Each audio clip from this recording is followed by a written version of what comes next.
Thrombosis is the formation of a blood clot inside a blood vessel, obstructing the flow of blood through the circulatory system. When a blood vessel is injured, the body uses platelets and fibrin to form a blood clot to prevent blood loss. Even when a blood vessel is not injured, blood clots may form in the body under certain conditions. A clot that breaks free and begins to travel around the body is known as an embolus.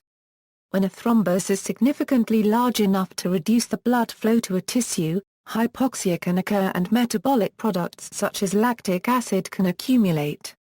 A larger thrombus causing a much greater obstruction to the blood flow may result in anoxia, the complete deprivation of oxygen, and infarction, tissue death. There are also a number of other conditions that can arise according to the location of the thrombus and the organs affected. Thromboembolism is the combination of thrombosis and its main complication, embolism. Causes: in classical terms, thrombosis is caused by abnormalities in one or more of the following: the composition of the blood, quality of the vessel wall, nature of the blood flow, hypercoagulability. Hypercoagulability is caused by, for example, genetic deficiencies or autoimmune disorders. Recent studies indicate that neutrophils play a pivotal role in deep vein thrombosis, mediating numerous prothrombotic actions. Endothelial cell injury: causes of injury to the vessel's wall include trauma, surgery, infection or turbulent flow at bifurcations. The main mechanism is exposure of tissue factor to the blood coagulation system. Disturbed blood flow.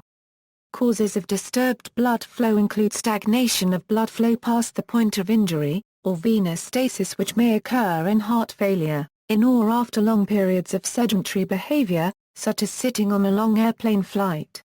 Also, atrial fibrillation causes stagnant blood in the left atrium or left atrial appendage, and can lead to a thromboembolism.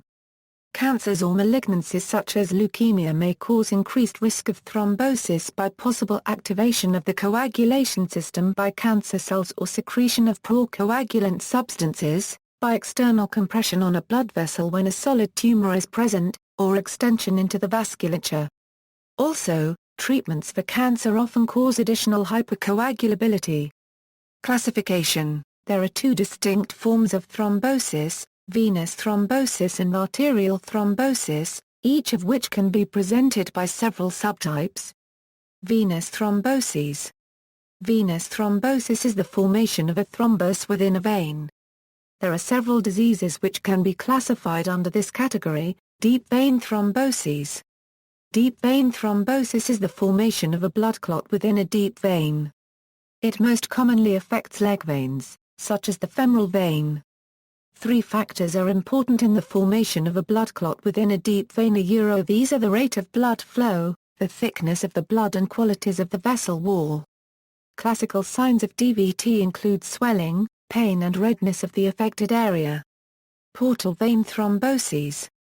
Portal vein thrombosis affects the hepatic portal vein, which can lead to portal hypertension and reduction of the blood supply to the liver. It usually has a pathological cause such as pancreatitis, cirrhosis, diverticulitis or cholangiocarcinoma. Renal vein thromboses. Renal vein thrombosis is the obstruction of the renal vein by a thrombus. This tends to lead to reduced drainage from the kidney. Anticoagulation therapy is the treatment of choice. Jugular vein thromboses. Jugular vein thrombosis is a condition that may occur due to infection, intravenous drug use or malignancy. Jugular vein thrombosis can have a varying list of complications, including systemic sepsis, pulmonary embolism, and papilledema. Though characterized by a sharp pain at the site of the vein, it can prove difficult to diagnose, because it can occur at random. Budd-Chiari syndrome. Budd-Chiari syndrome is the blockage of the hepatic vein or the inferior vena cava. This form of thrombosis presents with abdominal pain, ascites and hepatomegaly. Treatment varies between therapy and surgical intervention by the use of shunts. Paget-Schroeter disease. Paget-Schroeter disease is the obstruction of an upper extremity vein by a thrombus. The condition usually comes to light after vigorous exercise and usually presents in younger, otherwise healthy people. men are affected more than women. Cerebral venous sinus thrombosis. Cerebral venous sinus thrombosis is a rare form of stroke which results from the blockage of the dural venous sinuses by a thrombus. Symptoms may include headache, abnormal vision, any of the symptoms of stroke such as weakness of the face and limbs on one side of the body and seizures. The diagnosis is usually made with a CT or MRI scan. The majority of persons affected make a full recovery. The mortality rate is 4.3%. Arterial thrombosis. Arterial thrombosis is the formation of a thrombus within an artery. In most cases, arterial thrombosis follows rupture of atheroma, and is therefore referred to as atherothrombosis. Another common cause of arterial occlusion is atrial fibrillation, which causes a blood stasis within the atria with easy thrombus formation. In addition, it is well known that the direct current cardioversion of atrial fibrillation carries a great risk of thromboembolism, especially if persisting more than 48 hours. Thromboembolism strikes approximately 5% of cases not receiving anticoagulant therapy.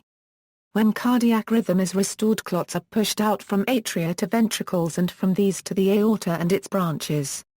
Arterial thrombosis can embolize and is a major cause of arterial embolism, potentially causing infarction of almost any organ in the body. Stroke. A stroke is the rapid decline of brain function due to a disturbance in the supply of blood to the brain. This can be due to ischemia, thrombus, embolus or hemorrhage. In thrombotic stroke, a thrombus usually forms around atherosclerotic plaques. Since blockage of the artery is gradual, onset of symptomatic thrombotic strokes is slower. Thrombotic stroke can be divided into two categories: large vessel disease and small vessel disease. The former affects vessels such as the internal carotids, vertebral and the circle of Willis. The latter can affect smaller vessels such as the branches of the circle of Willis. Myocardial infarction. Myocardial infarction or heart attack is caused by ischemia, often due to the obstruction of a coronary artery by a thrombus. This restriction gives an insufficient supply of oxygen to the heart muscle, which then results in tissue death, infarction. A lesion is then formed, which is the infarct. MI can quickly become fatal if emergency medical treatment is not received promptly. If diagnosed within 12 hours of the initial episode, then thrombolytic therapy is initiated. Other sites. Hepatic artery thrombosis usually occurs as a devastating complication after liver transplantation. An arterial embolus can also form in the limbs.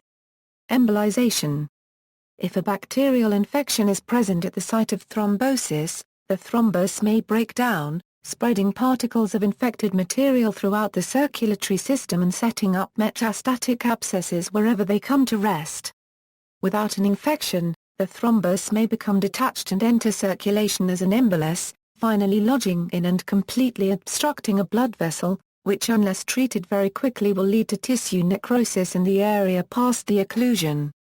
If the occlusion is in the coronary artery, myocardial ischemia is likely to occur, whereby cardiac myocytes cannot function properly due to lack of oxygen. This lack of oxygen is then likely to result in a myocardial infarction. Most thrombi, however, become organized into fibrous tissue, and the thrombosed vessel is gradually recanalized. Prevention. Prophylaxis of venous thromboembolism with heparin in medical patients does not appear to decrease mortality, and while it may decrease the risk of pulmonary embolism and deep vein thrombosis, it increases the risk of bleeding and thus results in little or no overall clinical benefit. Mechanical measures also appeared of little benefit in this group, and in those with a stroke resulted in harm. Evidence supports the use of heparin following surgery, which has a high risk of thrombosis, to reduce the risk of DVTs. However, the effect on PEs or overall mortality is not known. Generally, a risk-benefit analysis is required, as all anticoagulants lead to a small increase in the risk of major bleeding. In atrial fibrillation, for instance, the risk of stroke needs to outweigh the small but known risk of major bleeding associated with the use of warfarin. In people admitted to hospital, thrombosis is a major cause for complications and occasionally death. In the UK, for instance, The Parliamentary Health Select Committee heard in 2005 that the annual rate of death due to thrombosis was 25,000, with at least 50% of these being hospital-acquired. Hence thromboprophylaxis is increasingly emphasized.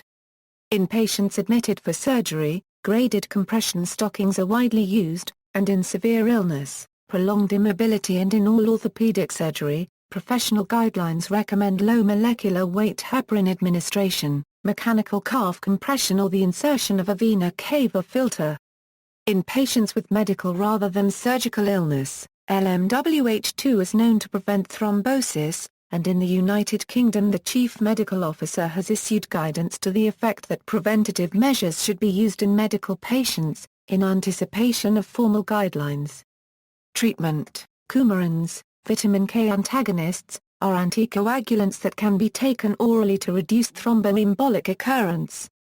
Where a more effective response is required, heparin can be given concomitantly.